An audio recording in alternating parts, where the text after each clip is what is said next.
questo tratto di mare, 4 miglia circa a sud-est di Ischia, che poco dopo le 8 è affondato il peschereccio Giovanni Padre, non c'è traccia di Vincenzo e Alfonso Guida, padre e figlio, 43 e 21 anni, tutti di Ercolano.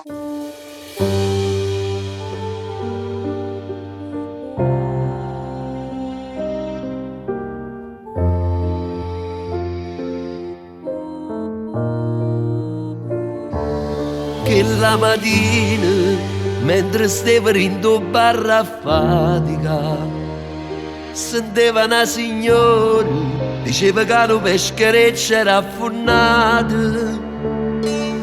Io non pensai a papà, non è possibile, diceva come può capitare.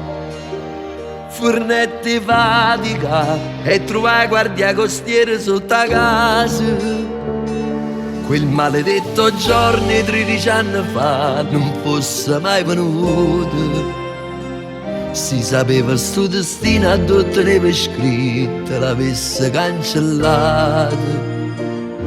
È capitato a me che sono rimasto solo senza padre e frate, affonnato in mezzo mare senza poter abbracciare manco l'ultima volta.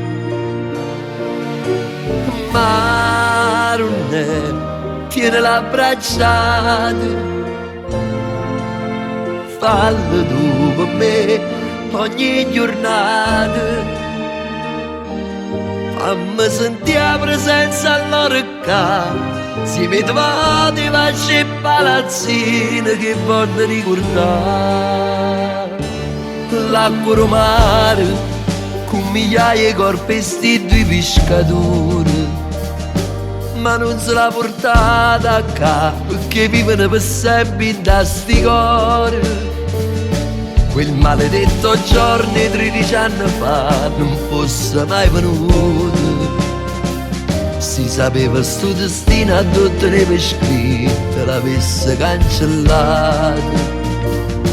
È capitato a me che sono rimasto solo senza padre e frate, affonnato in mezzo mare senza poter abbracciare manco l'ultima volta.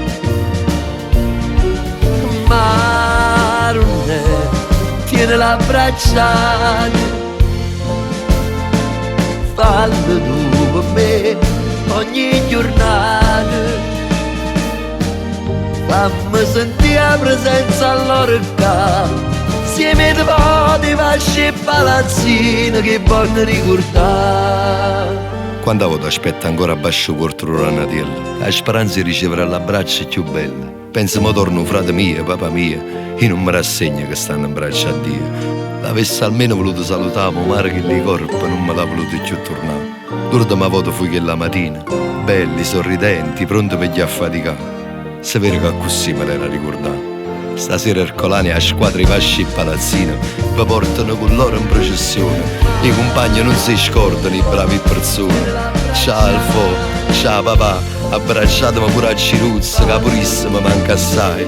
Spero solo che noi giorni ci abbracciamo da volta tutto quanti noi. Fammi sentire la presenza all'orecchia, insieme di voti, vasci e palazzine che voglio ricordare.